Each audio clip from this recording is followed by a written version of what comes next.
AC going to be calling the match alongside. Oh, good. Anthony Green picking up a big victory tonight over Tyler Nitro and Mike Gamble. Basically a 2-on-1 victory. Can you believe I can do a 450 splash? I can't. Dijak was like, oh, he's going to hit the 450. And I'm like, get the hell out of here. And then he did it. I was like, oh. Trying to earn my spot, if you know what I'm saying, DC. Well, I heard you're the ace here at Limitless Wrestling. I sure am. And what are the odds that on commentary with you during that match was the ace of Beyond Wrestling, Donovan Dijak? Sure, we see somebody that has recently departed from Beyond Wrestling, JT Dunn. He's going to be teaming with Mike Graca. I'm guessing you probably don't need more than one hand to count the number of times that they have teamed, but still some synchronicity, is that a word? Coordinating their gear, trying to make a statement here at against the Main Street Posse. Right now we got DangerKid in the ring, his tag team partner Aiden Aggro.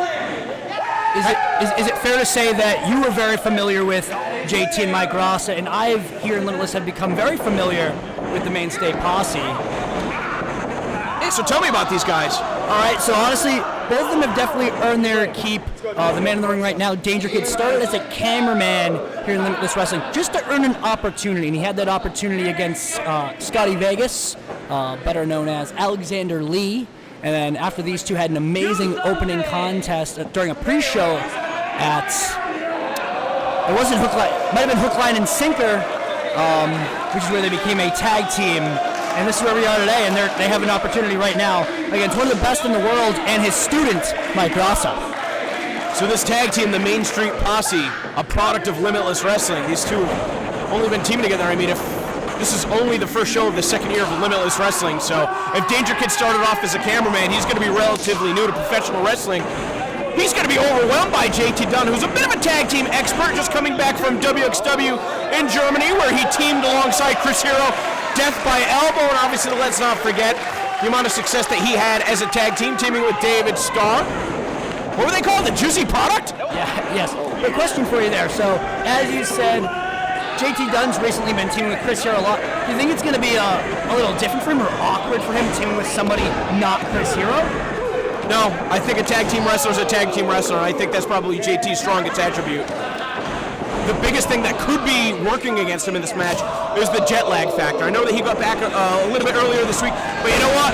It takes you more than just a day or two to recover from having to adjust your sleep schedule when you're wrestling on the other side of the world. So, speaking of that jet lag, that one-footed drop kick by DangerKid definitely caught JT Dunn off guard, and he's tagging in his tag team partner Aiden Aggro.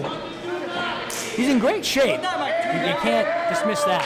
It's hard to pick a favorite in a match like this, though, because I think JT Dunn and Mike Graca, while they might be better as individual competitors, they have less experience teaming together, whereas the Main Street Posse really has something building here. I'm assuming that they're primarily tag team competitors teaming with each other, so they've probably got a better strategy coming to this match. I mean, again, this show, all the credit in the world to Limitless Wrestling, putting it together on just 10 days' notice. Risk it for the biscuit. So you have to be in professional wrestling. Awesome turnout, awesome building.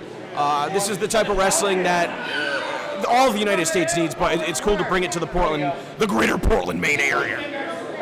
Speaking of being in Portland, like you mentioned that they have the tag team advantage, teaming together more often than JT Dunn and Mike Graca. Let's go even further than that. Let's talk about the home field advantage. Absolutely. I mean, JT and Mike Graca got a good reaction coming out. We saw JT Dunn dressed up in the hospital scrub, but it was deafening when the Main Street Posse came out. Stiff clothesline. So how many years approximately do you think Aggro's been wrestling? I believe 2 years. So super new. Mike Graca's got more experience on him. One thing that could work to the benefit of JT and Graca is that Graca has done most of his training under the tutelage of JT Dunn. I'm honestly unfamiliar with the training of Aggro and DangerKid. Primarily in Maine, there's very few schools up here, so I'm sure they're just trying to get all the ring time they... Oh, look at that. That was a bit of a cheap shot, don't you think? I do think. I know. He wasn't the legal man. He came in and threw a northern lariat to Aiden Aggro. When it comes to being north of Brian Fury, I consider that Canada at that point. So, for all I know, these guys trained at the Hart Dungeon. I don't think Stu Hart did a very good job. JT Dunn and Mike Graca taking it to him right now.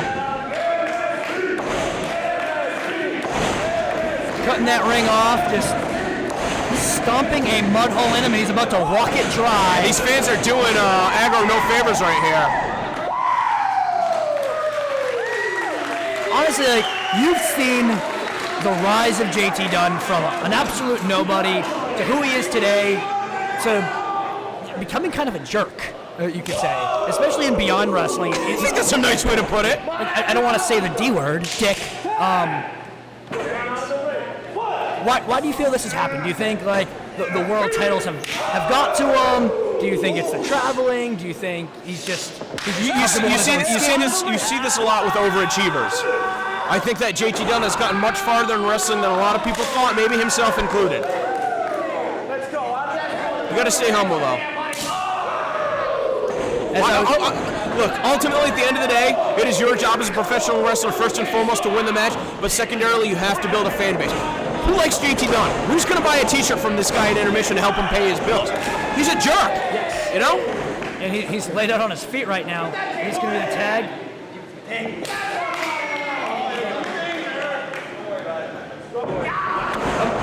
I don't know if JT saw that tag though. He's no longer the legal man. DangerKid is. Well, he had his back facing his partner, so Dunn's vision probably obstructed right here. They think they've got a 2-on-1 beatdown on the floor, and instead we got DangerKid living up to his name. An ugly but effective dive through the ropes.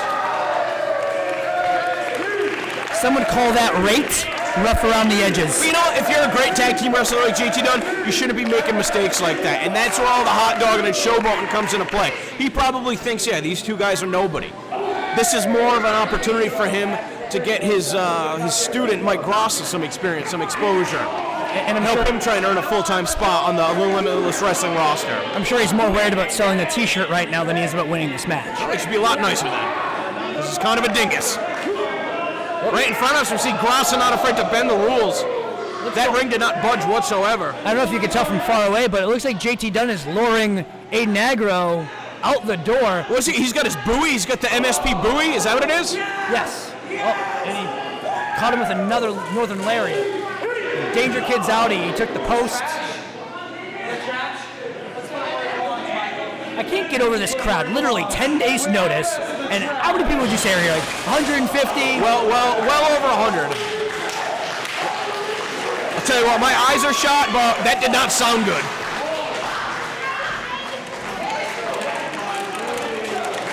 Now they literally have DangerKid all to themselves. But you know what, though? This is what I'm talking about. Brand new building. You know what? You should have enough courtesy to the person organizing the event. You don't need to take it to the floor. And the referee should be more authoritative to make sure that these guys aren't fighting on the floor. I didn't see a count issued from referee Tony P. What does the P stand for? P-Jarjol? He should know better than that. I don't know what that means. Got him a little peck ahead. Is that Portuguese? It's Italian. I'll tell you right now, JT Dunn speaking the universal language, just kicking people in the face. But now Aggro's a long way away from tagging in his partner, if his partner can even get to the right part of town. JT don't care though. He don't care if Limitless Wrestling comes back to Portland. He's so short-sighted, you know what I mean? It's just, stiff knee to the face. Good night. The hard part is you don't like his disposition. He's such a good wrestler. How many times have you ever seen somebody counter from that position with the knee strike? Not only that, not only just finding a counter, but responding with the knee of his own almost instantaneously. JT is a very, very, very good wrestler. He has learned from the best. He's teamed with the best. He's faced the best. And that's the type of experience that he can pass along to somebody like Mike Graca, who's just so unorthodox it makes him impossible to scout. What the hell is that mask that he wears to the ring now? It's incredibly scary. Beautiful textbook body slam by Mike Graca. Just wearing down DangerKid. We saw DangerKid nail an amazing suicide plancha. But once that happened and the whole situation with Aggro happened in that back corner, it's been all JT Dunn and Graca from here.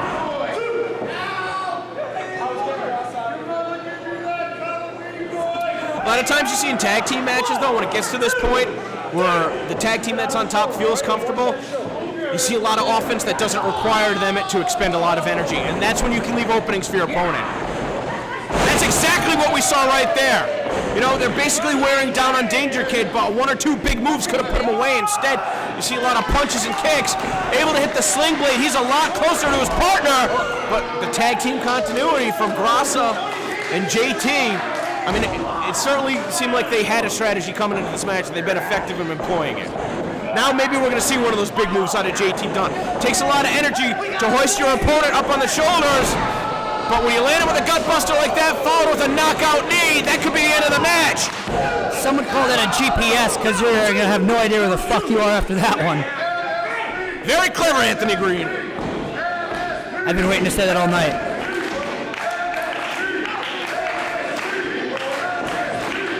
A lot of quick tags out of JT Dunn and Graca. They're going to do their best to reserve their energy. But even then, just like that, JT Dunn grabbed his opponent by the arm, dragged him about 10 feet across the ring. That's no easy feat. Graca stomped him in the head, brought him up to a seated position just to kick him once again. And quick tags we're seeing once again. That's the experience factor right now of these two. Though they're not experienced as a tag team, they are both very experienced in the ring. JT Dunn has, I believe, like 10 years or close to 10 years. I would say that DangerKid and Aggro combined probably only have as much experience as Graca. I remember the early stages of Mike Graca. Mr. Awesome Mike Graca. And the man that he's turned into after those concussions, he's got the blackened eyes, he's got that wild mask, he's got the green hair. Dunn and Graca smothering the DangerKid right now. DangerKid thought it was his best opportunity to jump over his opponents, got plucked out of midair. Now slipping through the legs, and here we go. Let's see what Aggro's got. Big clothesline. Out of the way of JT Dunn, catching him with an elbow of his own. Gotta be careful though when you got both opponents in the ring at the same time, especially knowing that Tony P's gonna give him a lot of leeway. He's just taking it back and forth like the game of Pong. Oh!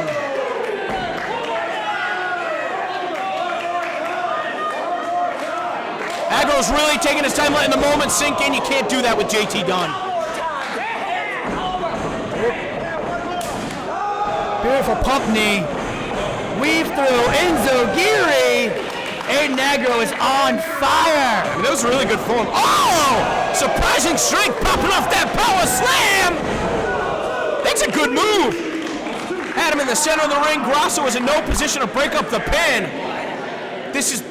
He can't be looking at tagging DangerKid though after the beatdown that he's taken. I think they're trying to coordinate some tag team offense, but you do not want to get DangerKid in there as the legal man. He needs at least another 3 or 4 minutes to recover on the apron. DC, this is their opportunity right now. I feel like he shouldn't be worried as much about the people as he should be about pinning JT Dunn. Yeah, but that would be a huge statement. You know when you're brand new to wrestling and the people are cheering for you. There's nothing in the world like that feeling. You like to let that moment sink in. You know, you really savor the moment, but but that's part of where it works for JT. He doesn't care what the people think anymore. Backstabber, senton. DangerKid struggling for a pin. Is he got enough strength to keep JT hooked? The answer is no. DangerKid has to get JT Dunn back in his corner. He's going to tag out to Aggro as soon as possible. Come on, man, don't be a hero. Oh, misses with the kick. Oh, super kick. But he can't even stand on his feet. He just kicked JT Dunn, and JT's got better vertical base. Marifil, pump kick. Knocking Aggro so he can't come in and break up this pin. And now JT Dunn just mocking the fans here. The mind erasers definitely confused. JT's trying to bark some orders. Put him at the inside of the elbow, sending him into the mind eraser. Oh! Beautiful tilt-a-roll face buster. Deadlift German. That's got to be it. 2. Look at the fight in DangerKid. He's really shown us something special here tonight. Digging deep to kick out of that. I'm telling you, man, any time in that ring is time that is going to favor JT Dunn and Graca. DangerKid's got to tag out. Aggro seemed to be doing pretty good when he was in control, but he made the mistake to coordinate tag team offense. To be be fair, they were hoping that tag team maneuver would end the match. Fair enough, but I mean that's simply inexperience. You know it's going to take. I knew it was going to take a little bit more than that to keep JT Dunn down. But then again, I guess you never know. All it takes is 3 seconds. And even still, DangerKid trying to fight back. Had the O'Connor roll. But Sentinel ropes, make the tag! I don't think he realizes how close he is to his partner. What happened to JT Dunn? I think Graca collided with him. And even still, he had him stacked up. Tag out. Come on, man, you're killing me.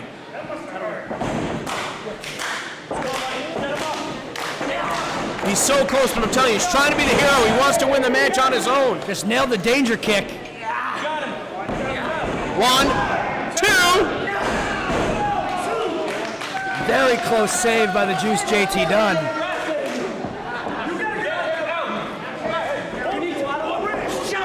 Well, Aggro telling him 1 in, 1 out. He walked right at JT Dunn. Oh, Nelly! Wow, great impact of that Sandman driver. That was enough to send JT out of the ring. But again, I don't know if you want to leave your partner, DangerKid, in there alone like Graca. He's going to be running at fumes at this point. Get out of there, DangerKid. Tag in Aiden. He's doing more than you are right now.